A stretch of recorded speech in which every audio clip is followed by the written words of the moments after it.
কাজরি, সেটা আমরাও জানতে চাই। সত্যিটা কে না জানতে চায়? সত্যিটা যদি জানতে না পারি তাহলে তো সারা জীবন অমীমাংসিত থেকে যাবে পুরোটা। আঙ্কেল, কিছু মনে করবেন না।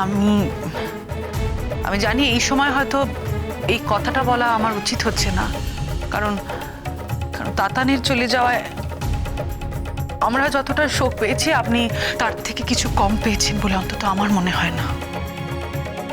ও কাজরি মা, তুমি এত কিন্তু কিন্তু করছো কেন? তোমার যা মনে হচ্ছে তুমি সেটা বলো না। শুধু তোমার কেন, আমারও তো সব কথা শুনে ওই একই রকম মনে হচ্ছে।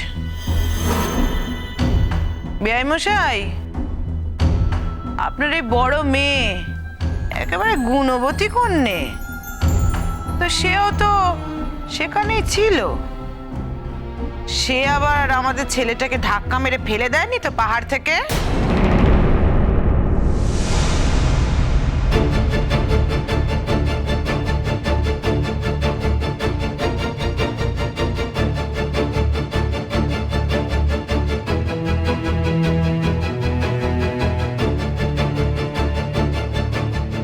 আমি আমি হাত জোর করছি আপনাদের সামনে, দয়া করুন এই অপবাদ দেবেন না আমার মেয়েকে। অনেক অপবাদ ওর আছে, কিন্তু এই অপবাদ দেবেন না। আমি মানছি অনেক অনেক অপরাধ করেছে, কিন্তু সেগুলো শুধুমাত্র অনুরাগকে পাওয়ার জন্য, অনুরাগকে ভালোবেসে। আপনাদের সবার সামনে এই কথাটা বলতে আজকে আমার লজ্জা নেই, কারণ এটাই সত্যি। ও অনুরাগকে খুব খুব ভালোবেসেছে। আমি আপনাদের কাছে হাত জোড় করছি, এ অপবাদ ওকে দেবে না। অপবাদের ভারেও জর্জরিত, আর নতুন করে অপবাদ ওকে দেবে না। দেবেন না, এই অপবাদ ওকে দেবেন না, এটা দেবেন না।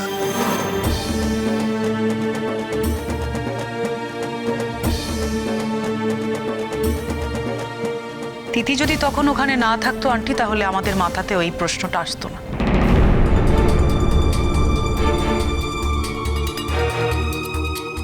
কাজরি, ওর মা যা খুশি বলুক, তোমাদের মনে যখন প্রশ্নটা উঠেছে আমি তখন তোমাকে বলছি যে আমি এর অনুসন্ধান চালিয়েই যাব।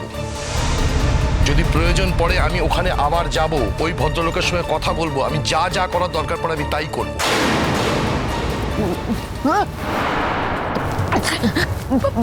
ভাবি, ভাবি আমার খুব শরীর খারাপ করছে। ভাবি, আমার মনে হচ্ছে আমি এক্ষুনি এখানে মাথা ঘুরে পড়ে যাবো। আমি আর পারছি না ভাবি। আমি আর কোনোদিনও সুস্থ হব না, কোনোদিনও সুস্থ হব না। আমি আর সুস্থ হব না ভাবি। আমি আর সুস্থ হতে চাই না। আমি সত্যি সত্যি মরে যেতে চাই ভাবি। আমি আর বেঁচে থাকতে চাই না ভাবি, আর বেঁচে থাকতে চাই না। আমি আর পাচ্ছি না, আমি আর পাচ্ছি না। আমার মনে হচ্ছে আমি এক্ষুনি ঘুমের ওষুধ খেয়ে ঘুমিয়ে পড়ি, চিরকালের মতো ঘুমিয়ে পড়ি। আমার আর ভালো লাগছে না, আমি একটুও বাঁচতে চাই না ভাবি। তার উপরে সবাই মিলে আমাকে এই অপমান দেয়, আমি হার মেনে নিতে পারছি না। আমি যে সত্যি অনুরাগে চলে যাওয়াটা মেনে নিতে পারছি না। আপনি এখন যে সত্যি বার করুন না কেন চন্দন বাবু। এই আপনার বড় মেয়ে আর ছোট মেয়ে মিলে আমার তাতানের জীবনটাকে নিয়ে ভেলকি নাচিয়েছে তো।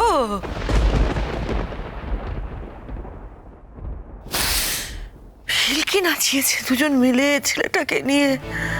উফ, আজকে যদি এটা প্রমাণ হয়ে যায় যে আপনার বড় মেয়ে আমার ছেলেকে পাহাড় থেকে ঠেলে ফেলে দিয়েছে, আমি একটু আশ্চর্য হব না। একটু আশ্চর্য যেমন হব না, তেমন আমি আবার এটাও জানি যে আপনার এই ছোট মেয়ে জোর করে আমার ছেলেকে নিয়ে পাহাড়ে ঘোরাতে গিয়েছিল। এটাও জানি যে আপনার ওই ছোট মেয়ে আমার ছেলেকে জোর করে পাহাড়ে নিয়ে গিয়েছিল, যার জন্য আজকে এই ভয়ঙ্কর ঘটনাটা ঘটলো। নাহলে এসব কিচ্ছু হতো না, এটাও কিন্তু আমি জানি চন্দন বাবু, আমি সব। দেখুন, আমি আপনাকে হাত জোড় করে একটা কথা বলছি। আপনি অনুরাগের মা, সেই জন্য আমি অনেক আপনার অন্যায্য কথা সহ্য করেছি, কিন্তু একটা কথা মনে রাখবেন, আপনি যেমন ছেলের মা, আমিও তেমনি মেয়ের বাবা।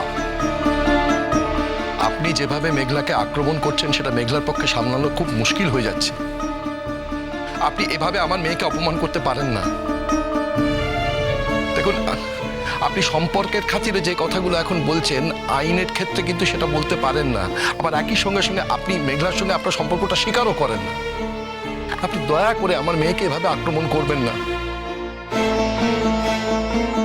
তখন প্রয়োজন পড়লে আমি আমার মেয়েকে নিয়ে আজকেই চলে যাব। কিন্তু দেখুন, আপনি একটু বোঝার চেষ্টা করুন। মেঘলা যখন এ বাড়িতে ছিল না, তখন আপনার ছেলে ঘন ঘন পাহাড়ে বেড়াতে যেত। এখন বিয়ের পর ছেলেমেয়েরা পাহাড়ে বেড়াতে যায় বা যেখানে খুশি বেড়াতে যেতে পারে। অ্যাক্সিডেন্টটা অ্যাক্সিডেন্ট, প্লিজ। তাতে কারোর হাত থাকে না, কেউ কেউ কেউ দায়ী হয়ে উঠতে পারে না।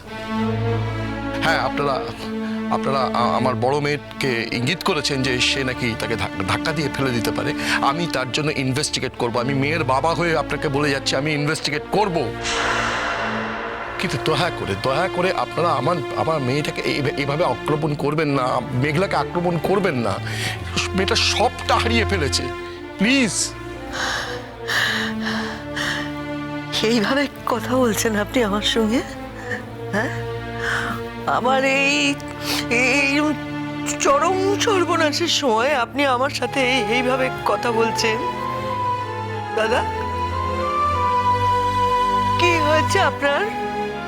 আমার গেছে, যা গেছে আমার গেছে। আপনার তো মেয়ে, আপনি নিয়ে চলে যাবেন, আবার তার বিয়ে দেবেন।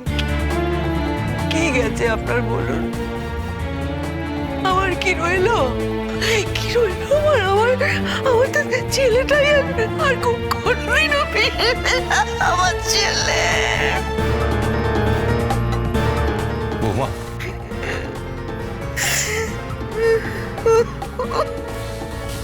বৌমা, তুমি অহেতুক ওনার সঙ্গে এরকম খারাপ ব্যবহার করো না বৌমা। ওনার কি দোষ বলো? উনি কি করবেন? ছোট দেখ, তাতান তো কারুর কথা শুনে চলার ছেলে ছিল না। মেঘলার সাধ্য কি বল? ওকে বারণ করলে শুনবে? বারণ করলে কি শুনতো? মেঘলা বারণ করলে কি তাতান শুনতো না তো? তুই এখন এই কথাগুলো বলিস না রে, বলিস না। তোর মনের অবস্থা বুঝতে পারছি। আমাদের সকলের তো ওই একই মনের অবস্থা ছোট। এখন নিজেদের মধ্যে কাদা ছোড়াছড়ি করার সময় নয়। খবর যখন একটা পাওয়া গেছে, তখন তার যাতে আত্মার শান্তি হয় সেই ব্যবস্থা তো করতে হবে আমাদের ছোট।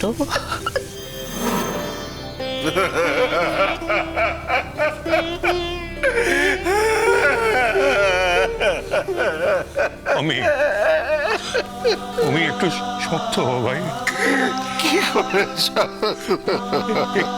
একটু শক্ত হও। ঈশ্বর যখন এত বড় আঘাতটা দিয়েছেন, তিনি সহ্য করার শক্তি দেবেন।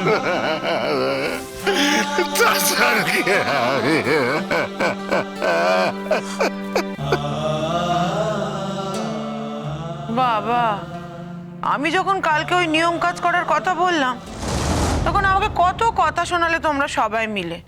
আর এখন তো সেই নিয়ম কাজ করার কথাই বলছো।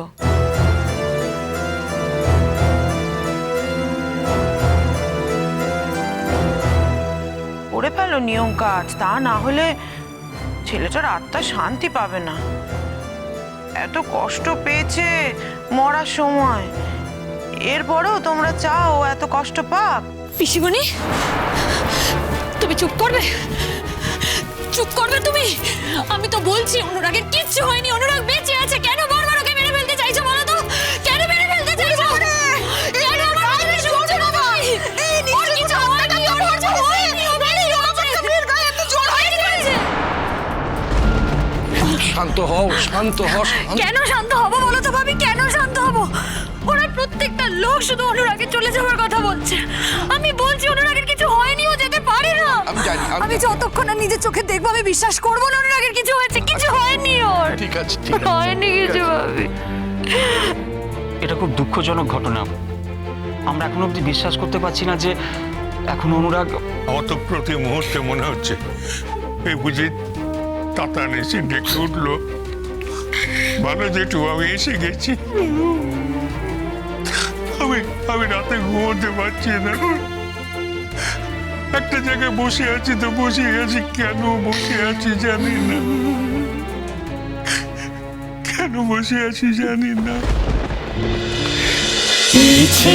নদী